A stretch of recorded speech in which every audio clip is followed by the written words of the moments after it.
I was in the gym the other night when a guy came up to me and said, "Wow, I really hope I'm in as good a shape as you are when I'm your age."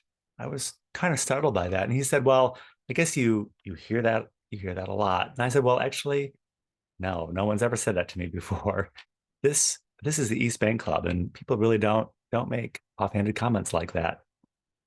He explained to me he was a new member from the UK and he had just previously been an Olympic weightlifter until he experienced a small injury in his vertebrae. And he's been availing himself to the club's cold plunge tank.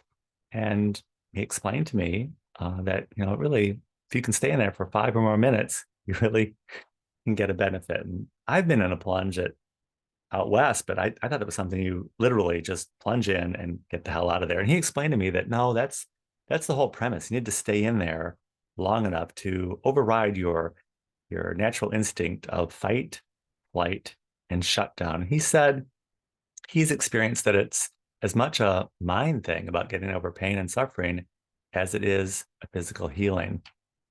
They say that sometimes compliments can go to your head, but maybe letting it go to your head is not such a bad idea. Welcome. Welcome to Illinois Bridging Awareness. I'm Stanley Smith. At Illinois Bridging Awareness, we're having this ongoing conversation about our thoughts, our words, our actions, and how they shape our destiny.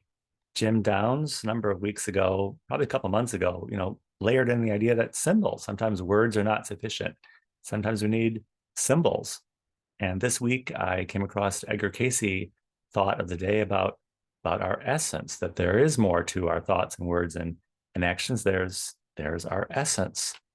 Last week on the Saturday call, we talked about being a mentor, having problems, solutions, and the idea that many of us kind of identify with our problems. This week on Jim's positive qualities email, he had the topic of maturity, and that part of maturity is growing and learning and leaving things behind. I had the pleasure of talking to Cheryl, the former national coordinator of Connecting Consciousness, and she said we all have a lot of growing up to do, and this, along with Jim's thoughts about, part of that is leaving some things behind. And Jim suggested that, we usually are glad when we can leave some of these things behind, and I kind of disagree a little bit because I love everything I've left behind. In the Rudolf Steiner book, Elephants and Einstein, he talks about literally what we leave behind are droppings and the droppings of animals, and how what they leave behind is kind of tells you something about their essence. Rabbits leave small little ball-like droppings, which is indicative of their speedy, bouncy essence. And then cows leave big kind of plops, which is kind of illustrative of their nature. Oprah did a show on this once with a doctor, and the doctor told her that, ideally you have a nice S curve uh, to your bowel movement. And Oprah was very proud to say that yes, that's exactly the shape she has. In the Rudolf Steiner book, he just does mention that intuitively and instinctually we always look behind to see what it is we've left whenever we visit the washroom, because it does tell us about something about ourselves, about our health, our general well-being. And because I guess we're into our own shit. It tells us something about who we are, what we leave behind. And I guess part of that, you could say these are attachments, but from my perspective, I just assume that whoever gets to the end of the life with the most attachments wins. This week, we're going to continue the conversation about problems and thinking and words and symbols. And I think we're going to layer in the topic of the essence. What is it that transcends all that? I think it's safe to say we have a lot going on here in our conversation, our ongoing conversation. And this is not a self-help group, and we're not a religion. We're not really a spiritual group. We're just people, and we're trying to move on. We're trying to learn and grow and grow up, as Cheryl calls it. I also see the evolving topic of making this a practice. It's not something we're just going to arrive at or find a solution to or be solved from outside in. It's a practice we're developing. We're a practice of thinking and discerning and chewing things up and spitting things out, starting over again. And part of that is having a discipline. In the daily Stoic email that comes out each week, they use the example of Marcus Aurelius, that he was an avid journaling person. He journaled, and it was for his own benefit. It wasn't intended to be published or be shared. It was simply for his own good. And I mentioned that before about these videos that, I was contacted this week about, what the reach is of these videos, and it's very, very small. And in essence, they are intended for myself. It's myself talking to myself, and I've encouraged other people to consider doing it. It's it's really awkward and uncomfortable, but it serves a purpose, I guess. And I hope it's edifying for some people. It helps to connect the dots of our conversation. I recently shared the Norman Vincent Peale quote, the idea that, if we took the time and energy we spend criticizing others and being frustrated with outside events and really applied that to improving ourselves, we really wouldn't have any time to criticize others. Norman Vincent Peale also said that our minds are the greatest tool available to us, and that we can use our thinking selves to probably find our way out of any mess. And in all of this, what are we positioning ourselves for? Like, what are we getting ready for? I think we're getting ready for the idea of taking our practice into action, thinking our way out of this mess. And we are also open to some divine intervention along the way. Our essence, we're open to everything.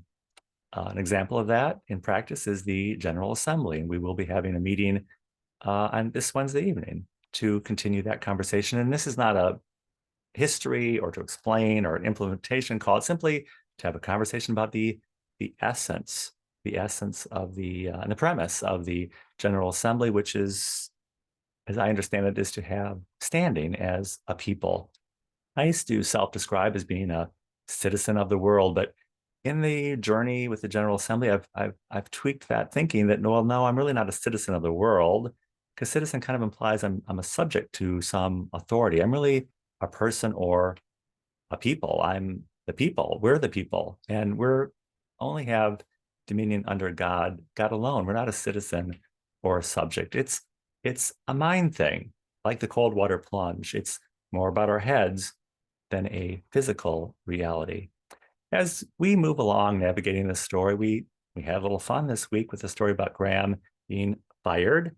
I got a little pushback about using the term fired because he told me that he actually left on his own accord, which I guess we all do. But I did find it kind of amusing because many of us, we we didn't have the option of even saying anything with the wild accusations and terms that were used to describe our departure, in many cases publicly. But it's fine wherever people need to be. I guess I could tell Graham, join the club, being falsely accused or dismissed or being represented in a poor light. And I guess I didn't personally take any of this seriously because we, of course, were all volunteer positions and we're all members voluntarily. I guess his situation was somewhat different because he was paid, but that's really on him to figure out. But again, I said I have no problem with Graham, and I hope we will see him again on one of these calls someday so we can all have a good laugh about what it all was about. Uh, we've all been here before. We've all been treated badly. We've all volunteered, been involved in spiritual organizations, and sometimes they're the worst. It's like an open secret of abuse. It's wherever there's a power imbalance, there's always going to be abuse.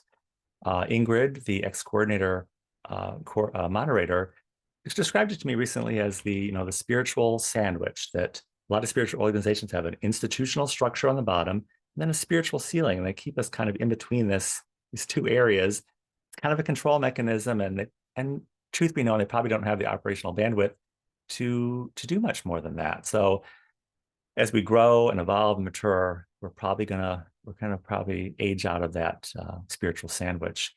In one of my previous incarnations in this lifetime as a jogger, I enjoyed being invisible because you could practically go anywhere, have access to any part of the city or place because you're just a jogger. No one no one notices you or pays attention to you. Sometimes the best place to hide the truth is an open sight. I think I experienced that in the recent recording where I included a story of me being committed to an insane asylum. Most people completely missed that story because it was buried in the more salacious story of Graham. It was a fun moment, and um, it was an example to me of kind of hitting some of the chords of where we are today and how things are played, how things are presented, and how you can entice people, get people's attention, and also divert them from something that you want to disclose, but maybe not in an obvious way. When I look back in my life, I've encountered many, many assholes in my personal life and especially my work life, and I have been mistreated, and I just assumed it was because people didn't like me. But I've come to realize that no, I didn't even rise to that level. They didn't even consider me that much to dislike me.